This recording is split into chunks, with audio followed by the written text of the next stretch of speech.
Hey guys, welcome back to Kicking It with Kate. I hope you are all well. Just a warning before we get into today's video, I am going to be talking about miscarriage and baby loss. So if that's something that is triggering for you or you don't want to watch, then I just wanted to let you know. This week's going to be a bit of a different kind of conversation. It is Baby Loss Awareness Week, and I saw and felt heartbroken when I saw the post that Chrissy Teigen did, because they really sadly lost their baby. She delivered and then it seems like there was some complications and then the baby passed away, and my heart just went out for her. And I think as I've gotten older and started to have conversations with friends about things, with friends trying for babies, the discussion about miscarriage, stillborn, all the sort of things surrounding losing a baby, no matter what stage in pregnancy you're at or after you've given birth, so many people go through something like that or have a really hard time getting pregnant. And I think it wasn't until I was in a situation that I then realised, because it's like when one person says, oh yeah, I had a miscarriage, then somebody else, yeah, I did too at this point, and you never knew. I wanted to do this video because I know how much comfort that I have gained through other women sharing their stories. I saw a post on a page, and the post was this picture, and for me it was the caption, and I thought she just said this beautifully, so I'm just going to read it to you. She says, "Don't look away. A simple plea to those who've never experienced baby loss in honour of my second stillborn baby. I was put in a hospital bed rest and went into preterm labour at 20 weeks. We were told Austin had a very slim chance of survival from the moment they discovered my water was broken. On day 2 of bed rest, our doctor warned us that Austin would be born. He wouldn't look like a baby normally would. His skin would be red and his facial features might be a little squished. I wanted to scream in his face. I knew what dead babies look like at almost every gestation. That I knew exactly what Austin would look like, but I didn't really. I knew his skin would be reddish purple and that he would be small, but I didn't know that he would have my nose and he would have Jimmy's lips. I didn't know that he would look like Carson did when he was a baby. I didn't know that he would be so heartbreakingly cute that I would fall in love with him instantly. Yes, it is hard to see pictures of dead babies that died before they were fully developed. It is hard to see two parents holding their dead child with agony written all over their faces. It may seem morbid to an outsider that we share pictures of our dead babies, but a picture is a moment in time that you want to remember. It is the only moment we ever got to have with Austin. So while this picture may be hard to look at because it's very sad, it is also our only one memory with our second son. One. The only one we will have. It is full of heartbreak and so full of love. Don't look away because you see a dead baby. See my family, see our grief, see our love, see our son. He died in my body, but he also lived. I love you, Austin." I just thought that was so beautifully written. And reading some of the backlash that Chrissy Teigen got for posting her pictures online, I just thought that summed it up perfectly. And allowing people to grieve in any way they like is super important. So I wanted to share my story. And at the time, let me start from the start. I fell pregnant with Nia, and when I fell pregnant, I was an eager beaver. I was really excited, so I booked an early scan. So I booked a scan at the earliest point, a private one at 6 weeks, because I just wanted to to see the baby. I wanted to make sure everything was okay, and I just wanted that peace of mind. I just couldn't bear thinking about waiting until 12 weeks. I booked the early scan and I'd vlogged this scan. As we were in the scan room, she was scanning and whatever, and she sort of went, the atmosphere went a bit strange, and she said, she delivered it in a really good way, in the sense where when she said what she said, she didn't say it with excitement. She said, there's 2 babies in there, it is twins. However, so they called them twin A and twin B. Twin B is not doing very well. They're measuring much smaller than twin A, and she would predict that is highly unlikely that twin B was going to survive. She said that she actually found the heartbeat, I got to listen to both of their heartbeats, which was like, in the moment it was a really nice moment. And although I knew there wasn't much chance of survival, I think you just have that glimmer of hope. And I thought, you know, well, my babies will surpass the odds and they will both pull through and a miracle will happen. She was able to tell us that they were identical twins on the basis that they were in the same sac. She was very gracious in how she delivered it, and she really prepared me for what was likely to come and what was likely to happen. It was a really strange moment because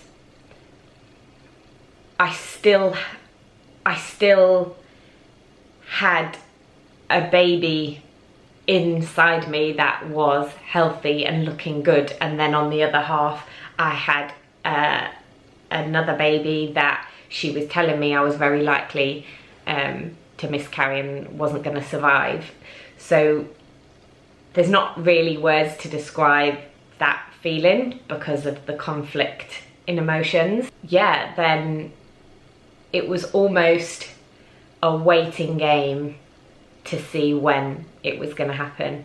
So we were signed up to the early pregnancy unit because of the fact it was multiples, and had a scan booked at the early pregnancy unit, and I was then put under a consultant because of being multiples.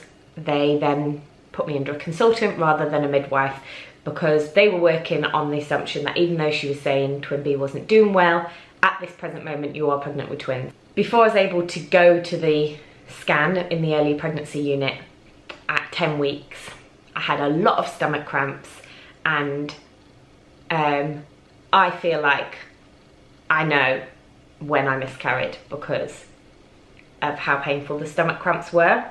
Went to the early pregnancy unit for the scan, and she was really insensitive, to be honest.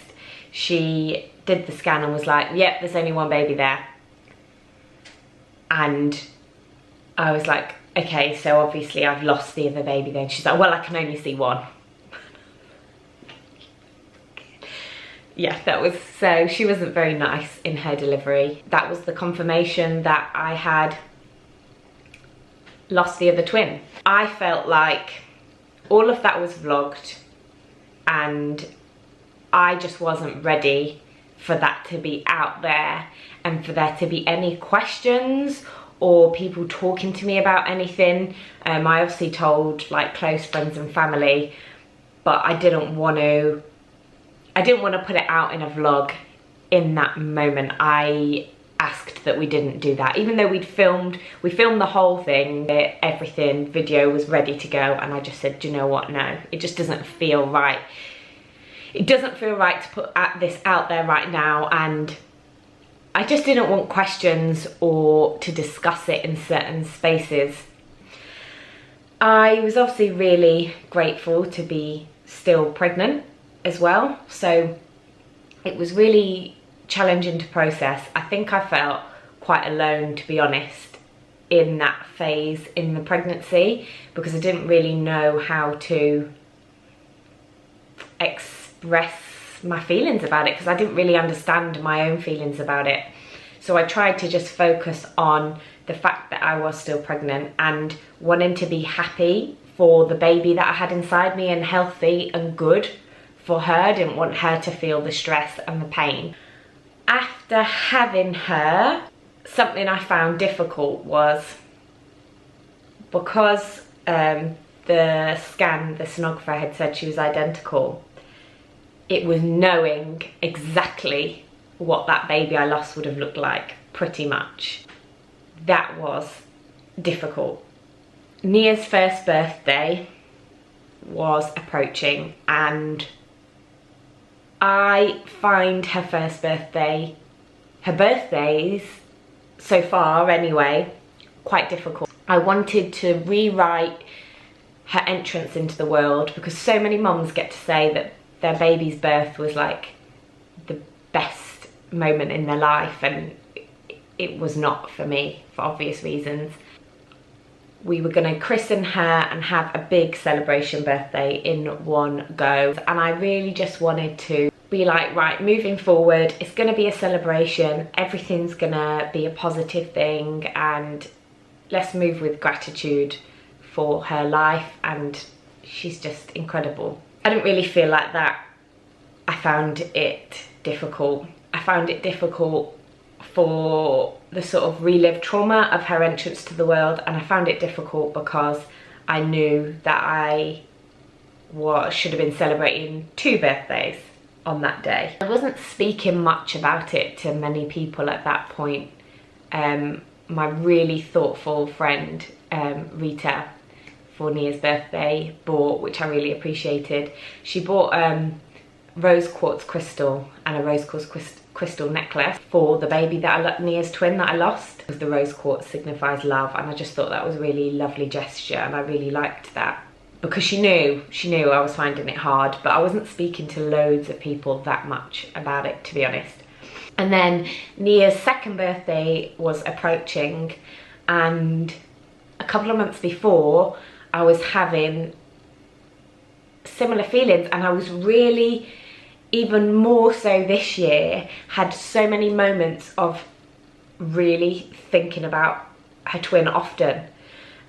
Seeing her play, thinking she would have had somebody there to play with. I think there's not been a day that it hasn't crossed my mind at some point during the day. I then spoke to my sisters, so I was feeling quite upset about it and not really sure how to handle it. I also didn't want Nia's birthday every year to be like an emotional wreck, horrible day for me, and I wanted her to like enjoy it and have her moment. I was feeling a lot of mum guilt with that as well. So I spoke to my sisters about it and how hard I was finding things, that I didn't want the fact of her twin to be some secret. I wanted to talk more openly about it. I wanted it to be something out in the open that was spoken about, celebrated and remembered. I really felt that I heard that heartbeat, and that heartbeat was inside me, and she was alive. So I didn't want her to be forgotten. I spoke to my sisters about it and said how I didn't want my baby to just be forgotten about, but I also didn't want to then ruin Nia's birthday because of it. And they were amazing. So they bought me this lovely ring and sent it, and in the middle, in it says "Forget Me Not," and you can see it, which is really nice. And my sister suggested that pink coronations mean a mother's love. So she said on a different day to Nia's birthday, so I did it the day before, why don't you go and put some flowers down just somewhere special and nice? So by myself, the day before, I went and put coronations in this stunning place and just had a moment to myself for my baby, which has really helped, and I think moving forward, that's something that I'm gonna do every year. I'm getting really emotional in this video because I've never spoken about it like this. So it's brought some, I didn't think I was as emotional about it now still. Clearly I am. When this happened, friends I spoke to, only then did I realise how common miscarriage is. People who've been through stillbirths, just so much heartache, and it is so challenging. And I think there was this feeling in my hospital anyway, I don't know if it's a common thing, but almost like because miscarriage is so common, it's like it makes it less painful.